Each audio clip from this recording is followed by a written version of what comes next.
In this video, let's keep continue to solve further questions. In the last video, we completed question up to third. So let's start question number 4 to solve. And the question is, if a point C lies between 2 points A and B such that AC equal BC, then prove that AC equal half AB. Explain by drawing the figure. So देखिए, here is a line, say AB. AB is a line, and here lies a point C between AB, C. With condition given, एक तरह से ये है, मैंने ये दिया है given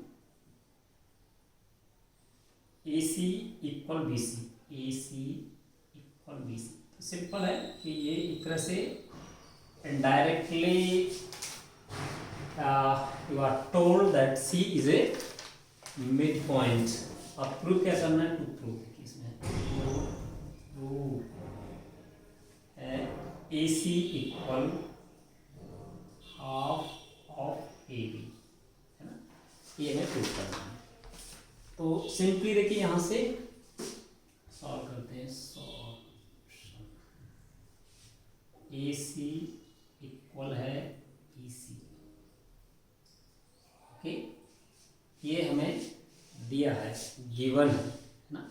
अब इसमें एक एक्सियम है फर्स्ट, है ना, if equals are added to equals the whole are equal. तो देखिए इसमें हम क्या करते हैं, देखिए AC इक्वल BC दिया है. अब इसमें AC में दोनों तरफ सेम क्वांटिटी होते हैं, AC प्लस AC, बिकॉज हमें इसके फॉर्म में लाना है, इसलिए हमने इसको AC equal BC plus AC, है ना. दोनों तरफ हमने क्या कर दिया, AC जोड़ दिया, और ये एक्सियम फर्स्ट है. If equals are added to equals the whole are equal. तो ये कहाँ से लिया है? एक्सियम 1. इसको लिखना पड़ेगा आपको, एक्सियम 1. इसके बेस पे हमने ऐसा किया, है ना, क्योंकि ये इक्वल थे, इनमें इक्वल क्वांटिटी जोड़ दी दोनों तरफ, तो ये भी इक्वल होंगे. अब this is what, 2AC equal BC plus AC equal to AB. अब 2AC इक्वल टू AB.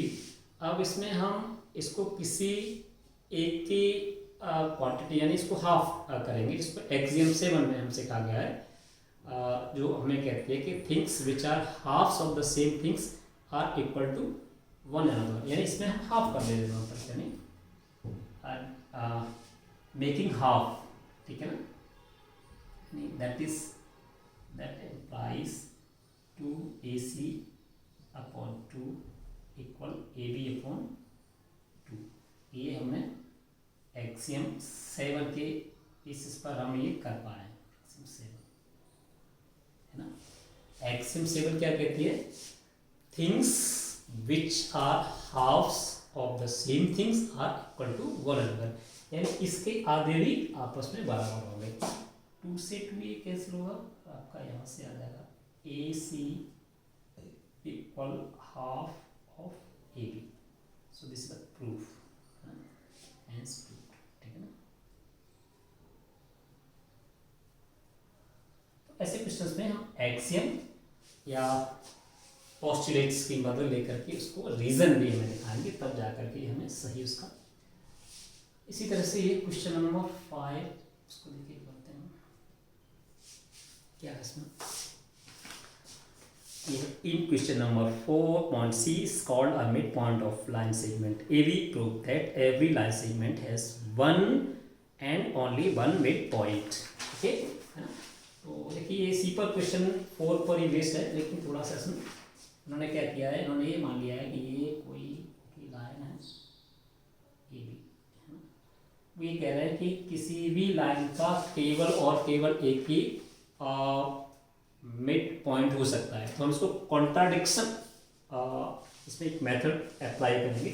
हम ये मान लेते हैं इसमें दो मिड पॉइंट है इसके, one is C and another is D से ना। हम ये मान के चलेंगे कि let a line segment has two mid points,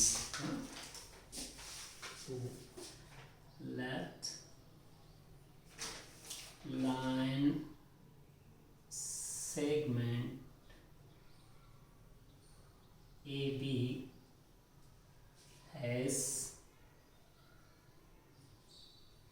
two midpoints C and D respectively, C and D।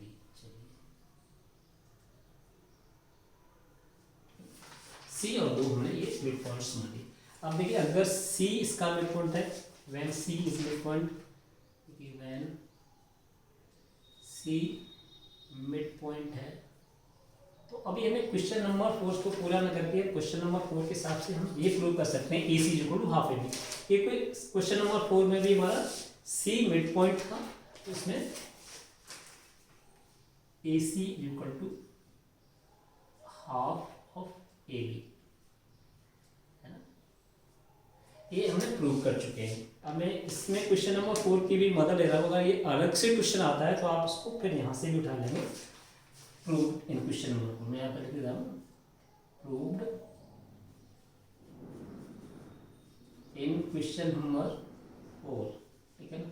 इसको आप अगर अलग से क्वेश्चन आता है पूरा, इसमें नहीं भी लिखी, इस क्वेश्चन में ये भी नहीं लिखा होगा, इसमें जो लिखा गया है इन क्वेश्चन नंबर 4, बट अगर एग्जाम में आता है तो आप इसको पूरा करेंगे कि पूरी लैंग्वेज भी दी होगी, बट इसको सेम नहीं करेंगे। तो यहाँ से A C equal to half of D. अब जब डी मिड पॉइंट है तो देखिए एंड सी मिड पॉइंट होगा, उस स्थिति में क्या जाएगा, ए सी की जगह ए डी आ जाएगा। Now at the place of C the mid point is D, so simply A D equal to half of A B होगा। सिमिलरली डी, सिमिलर क्या है लिख देंगे, similarly if D is the mid point, okay. इसको आप first कह सकते हो, इसको सेकंड कह सकते हो। नाउ फ्रॉम इक्वेशन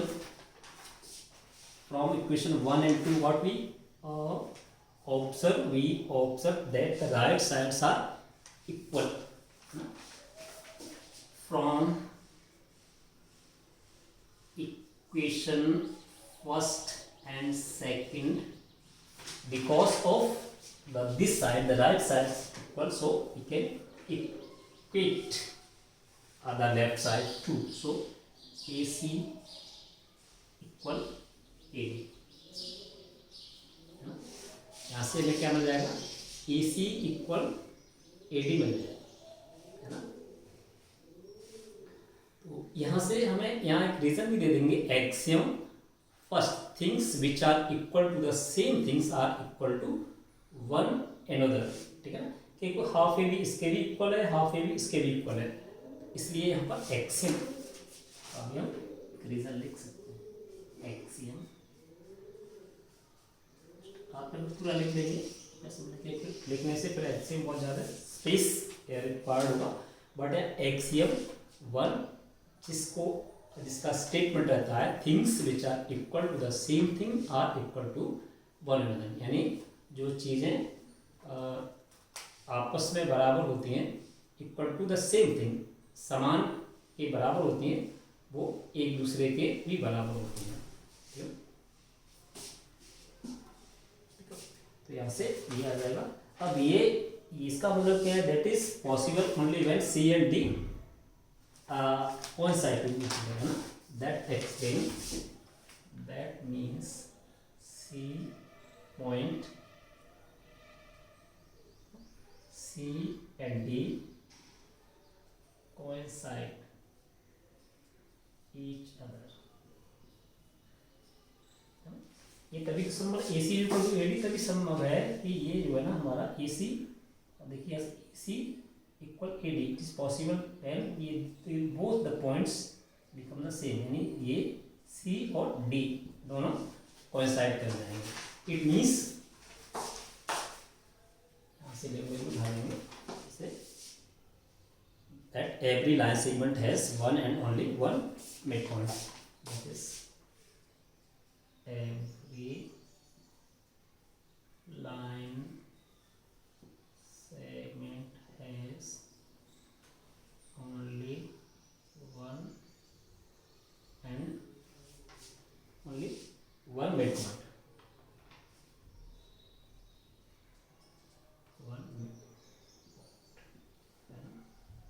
ये है प्रूव करना। तो इस तरह से क्वेश्चन नंबर 5, क्वेश्चन नंबर 6 भी करते हैं। चलिए क्वेश्चन नंबर 6 में क्या है, इन फिगर AC और BD और then prove that AB equal CD। देखिए ये लाइन है कोई A B C और D, ठीक है। इसमें कहा है उन्होंने AC इक्वल BD दिया है, AC इक्वल BD, ये गिवन, ठीक है ना, this is given this and prove करना है AB equal to CD। Prove है AB equal to BD, AB equal to CD। तो हम गिवन को लेकर के स्टार्ट करते हैं और देखते हैं इसमें एक्सियम कौन सा अप्लाई होता है, ठीक है। तो देखिए यहाँ से हम AC take AC equal BD, ये तो मैं दिया है, इसमें तो कोई प्रॉब्लम नहीं है। अब हम इसमें से कोई चीज़ माइनस कर सकते हैं। देखिए AC अगर इसमें से BC कर लेंगे, हम इसको लिख सकते हैं AC माइनस BC, और इसमें से भी हम BD माइनस BC कर सकते हैं। ये आपकी एक्सियम 3 वो ये if equals are subtracted from equals the remainder are equal ना। तो इसको हम यूज करेंगे, यानी इक्वल में से अगर इक्वल सब्ट्रैक्ट किया जाए तो जो शेष बचता है वो भी बराबर होता है। यहाँ से देखिए AC minus BC what is AB, that is equal to AB, and what about this BD minus BC, that is again CD. So proof simple। तो इस तरह से छोटे छोटे क्वेश्चन है और सिंपल टाइप के हैं। Question number 7, why in axiom 5 in the list of Euclid's axiom considered a universal truth। Axiom 7 एक यूनिवर्सल ट्रुथ के ऊपर। एक्सियम 7 है क्या, पहले तो देखिए। Axiom 7 states that a whole is a part, a whole is greater than its part, है ना।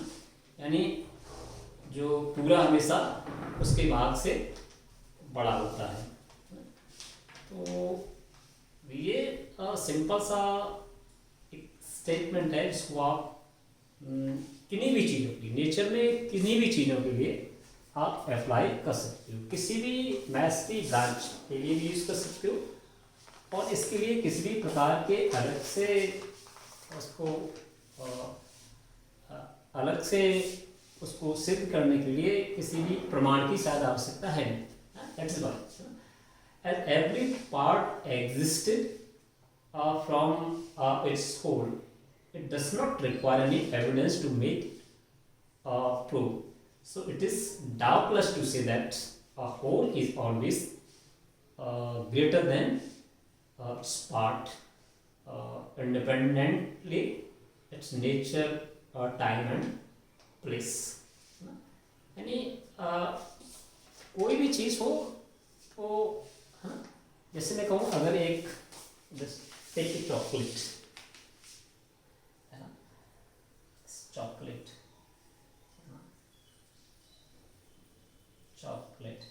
chocolate is divided into three parts, maybe equal or maybe something different, but anyway this whole and is separated.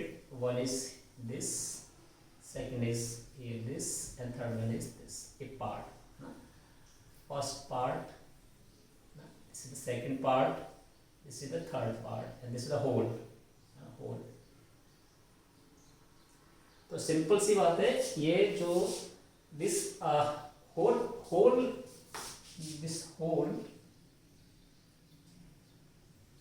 Chocolate है ना, whole chocolate is equal to first part plus second part plus third part. Okay, so definitely this whole part in a whole chocolate is always greater than first part, is greater than second part, is greater than third part, without affecting its time and place. तो इसको हम इन चीज़ों पर भी apply कर सकते हैं. Geometry में भी हम अगर कोई लाइन है, suppose if here is a line, if I से AB and it is point C, and then definitely AB is equal to, and maybe other points to divide this into different fractions. So AB may be AC plus BC. So definitely AC and BC are the parts of the AB. So we can say that AB as a whole is always greater than AC. AB as the whole is greater than BC, because AC and BC are the part of this line segment. So here is true for this line segment. तो इस तरह से हम किसी भी उसके लिए इसको अप्लाई कर सकते हैं. तो ये ब्रह्मांड के अंदर समय, परिस्थिति, उसकी जो प्रकृति, इन सभी से प्रभावित न होते हुए ये जो इसकी जो पोस्टुलेट है, सॉरी एक्सियम 5 जो है वो यूनिवर्सल ट्रुथ के रूप में एक्सेप्ट की जाती है, और इसमें किसी भी प्रकार के प्रूफ की आवश्यकता नहीं होती है. इसमें कोई डाउट नहीं रहता, इसमें किसी प्रकार के एविडेंस की आवश्यकता नहीं है इसको सिद्ध करने के लिए. इसीलिए इसको हम एक यूनिवर्सल ट्रुथ के रूप में इसको कहा जाता है, जहाँ किसी भी संदेह की गुंजाइश ना के बराबर हो जाती है.